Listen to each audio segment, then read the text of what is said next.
Assalamualaikum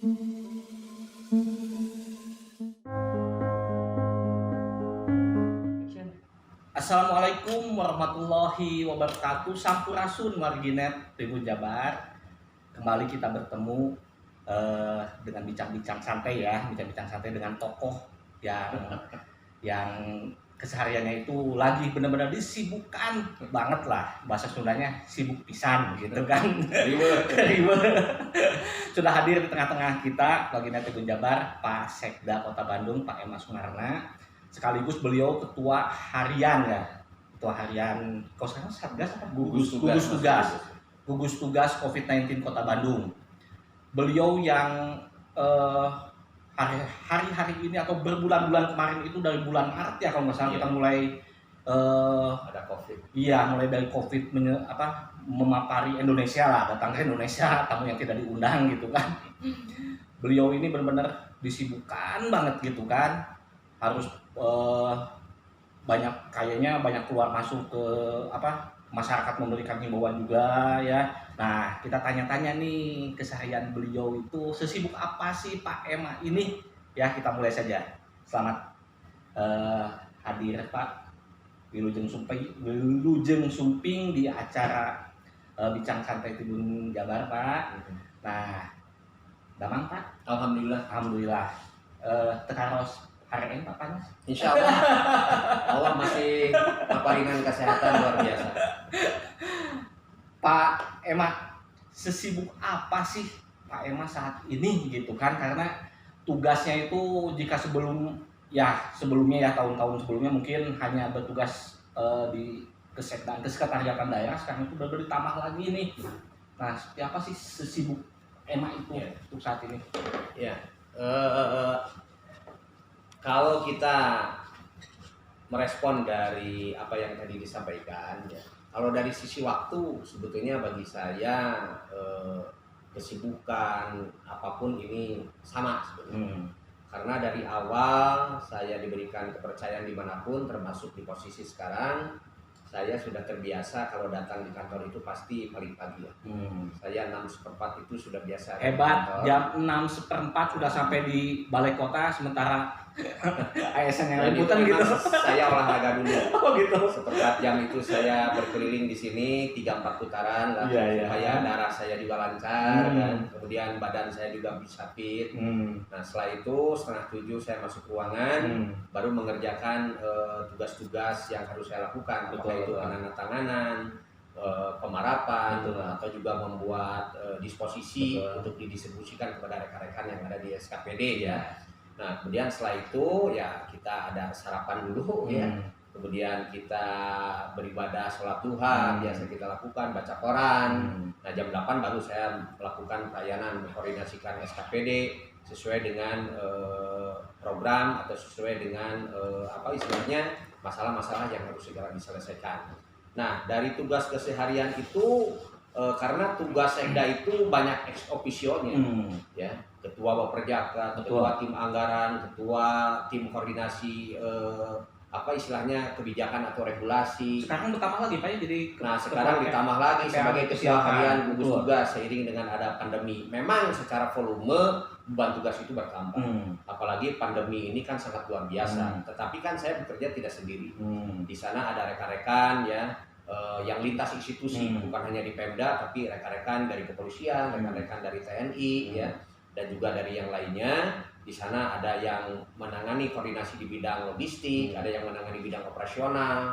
Operasional itu ada di kesehatan, ada untuk sosialisasi, untuk bagaimana pengaturan koordinasi operasional real di lapangan.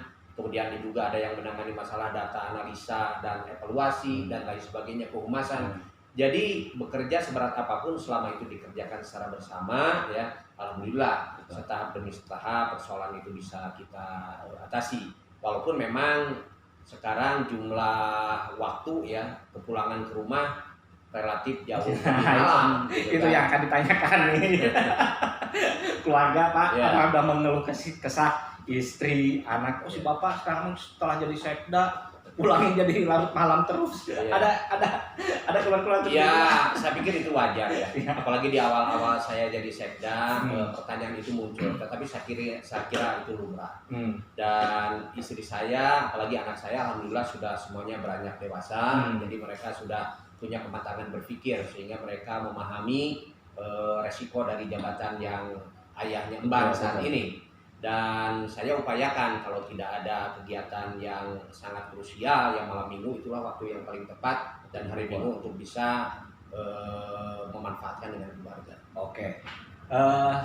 Saya ini aja ya, Waginet, saya udah swab tes negatif, Pak Sekda juga negatif.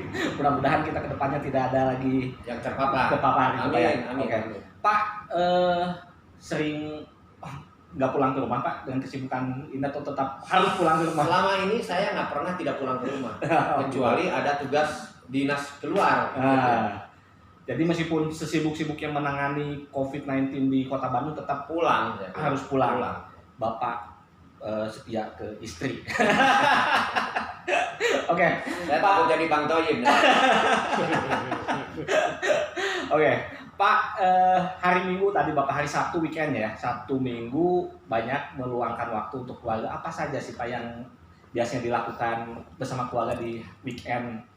Kalau dengan keluarga kebanyakannya ya paling cari makan di luar lah. Dulu mah sebelum ada COVID ya saya paling nonton gitu ya. Jalan-jalan di mall gitu kan, atau jalan-jalan di PKL malam itu saya lakukan. Karena saya bukan orang populer secara wajah ya sama aja dengan masyarakat yang lain, dan itu ternyata nikmat luar biasa. Mereka tidak tahu saya juga bisa bergabung dengan mereka, makan bareng nggak apa-apa. Iya, betul sekali.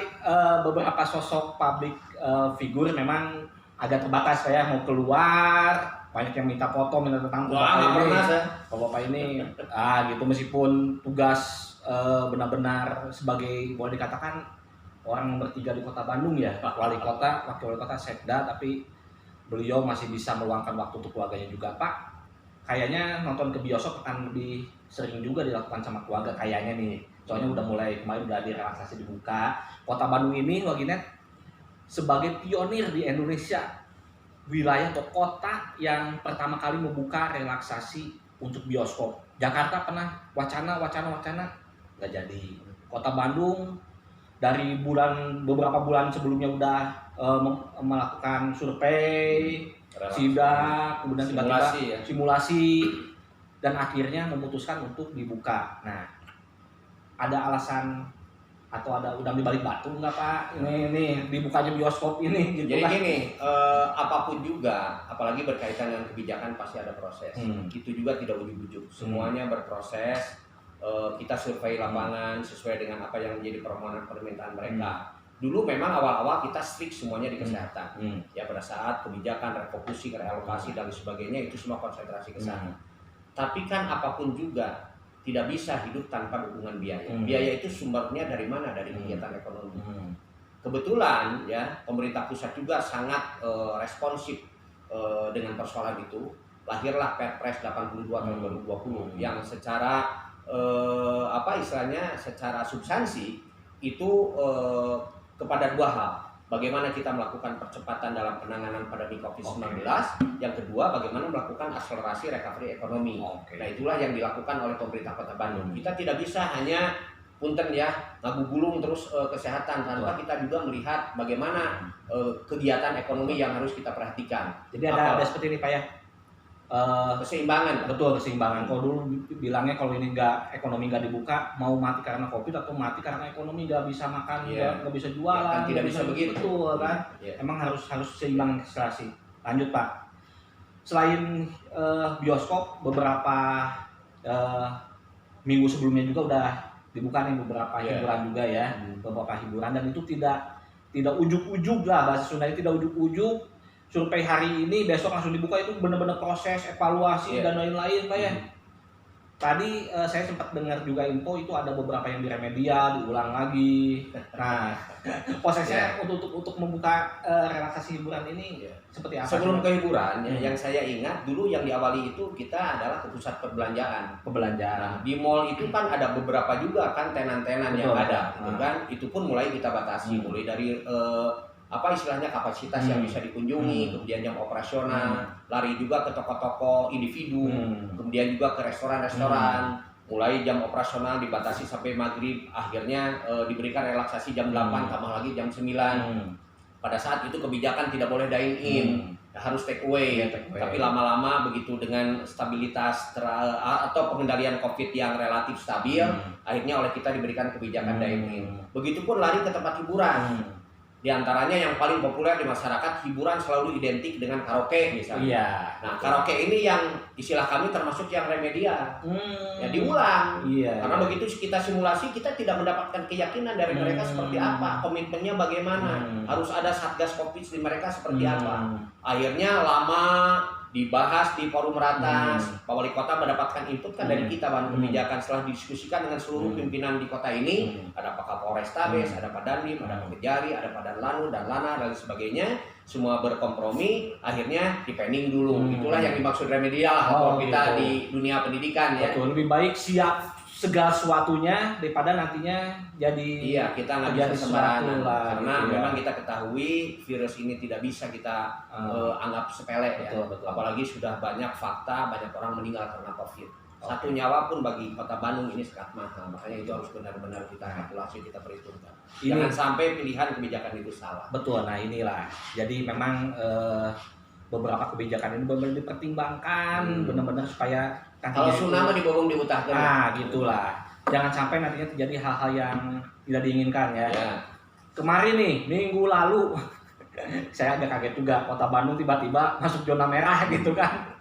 Kaget juga nggak Pak? Ya, namanya kaget ya pasti ada lah ya. Tapi kan kita pun memahami apa yang disebut etika pemerintahan. Kita tidak bisa hidup sendiri, kita ini tidak boleh menjadi subordinat.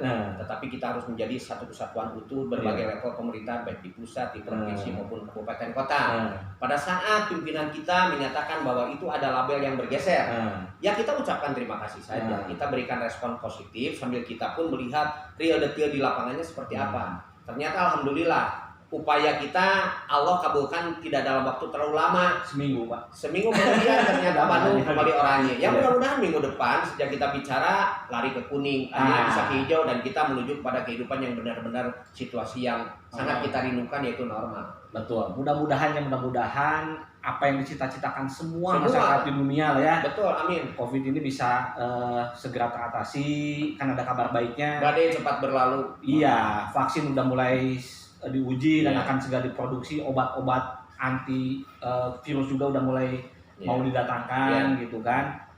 Harapan sekarang Pak Sekda apapun harapan kami adalah secepatnya kembali kepada situasi yang kita idamkan, yaitu sesuatu yang lama. Vaksin segera diproduksi maksimal, kemudian kita pun nanti harus mempersiapkan bagaimana proses vaksinisasi itu dilakukan. Kita pasti mengatur warga masyarakat untuk proses itu, dan mudah-mudahan hasilnya memang sesuai dengan hasil uji, coba dan lain sebagainya. Akhirnya semuanya berkesimpulan bahwa inilah jalan yang terbaik, itulah langkah yang terbaik. Ya tentunya kita akan secara maksimal mendukung lah apapun yang akan menjadi kebijakan yang akan diambil oleh level pemerintahan yang lebih tinggi untuk dilaksanakan kita di level pemerintahan kabupaten kota termasuk kami di Kota Bandung. Ada harapan nggak Pak untuk vaksin ini kan diuji cobanya di Bandung nih kan? Ada keinginan nggak untuk diprioritaskan dulu deh Bandung? Saya pikir pikiran itu lumrah ya, wajar. Lokasi ada di kita, uji coba ada di kita. Kalau kita menjadi prioritas, saya pikir orang lain juga akan mudah menerima. Oke. Harapan kita tentu seperti itu.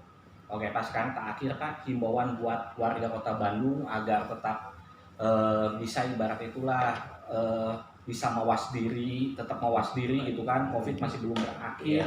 Kita harus sama-sama memerangi COVID-19 ini. Bangga Pak? Ya, kami ingin mengingatkan kepada warga Kota Bandung yang sangat kami hormati, kami cintai, bahwa pandemi COVID di Kota Bandung saat ini saya bicara itu belum berakhir. Ya, tapi kami berupaya dari penanganan secara epidemiologi, sistem kesehatan dan surveillance kita tetap lakukan. Walaupun faktanya memang secara kumulatif transmisi itu masih terjadi. Tetapi kuncinya sekali lagi bahwa di Kota Bandung masih sangat terkendali. Supaya ini nanti menuju kepada hal yang jauh lebih baik, maka kuncinya adalah kita disiplin. Disiplin minimal ada 4 hal yang harus kita perhatikan. 3M 1T ya, memakai masker, menjaga jarak, mencuci tangan dan tidak berkerumun. Kalau lebih ideal lagi, tidur yang cukup, olahraga yang cukup, dan juga kita mengkonsumsi makanan yang memiliki gizi dan protein yang jauh lebih baik. Insya Allah dengan disiplin apapun kehidupan kita akan jauh lebih baik. Oke, demikian Waginet bincang-bincang santai tadi dari mulai membahas keseharian Pak Sekda, bagaimana pandangan keluarga dan kesibukan Pak Sekda. Nah, hingga himbauan bahwa ayo Wali Kota Bandung kita sama-sama perangi yang namanya COVID-19 ya. Meskipun di depan mata sudah ada vaksin siap diproduksi, obat sudah mulai akan didatangkan dari luar negeri, tapi tetap 3M 1T wajib kita jalankan ya, kita jalankan. Kita sama-sama berdoa, mendoakan juga Pak Sekda agar tetap diberikan kesehatan, kekuatan juga, kesabaran Pak, karena akan banyak tantangan lagi ke depan Pak, gitu kan, ada tantangan lagi ke depan. COVID-19 juga belum berakhir, mudah-mudahan kita semua bisa kembali beraktivitas normal. Nanti mudah paling cepat tahun depan udah bisa kembali insya Allah. Demikian obrolan singkat, bincang-bincang singkat kami dengan Pak Sekda Pak Sekda Kota Bandung, Pak Ema Sumarna, yang juga sekaligus Ketua Harian gugus tugas COVID-19 Kota Bandung. Saya Oktor Feriawan mewakili seluruh staf redaksi Tribun Jabar mohon diri. Wassalamualaikum warahmatullahi wabarakatuh. Waalaikumsalam warahmatullahi wabarakatuh.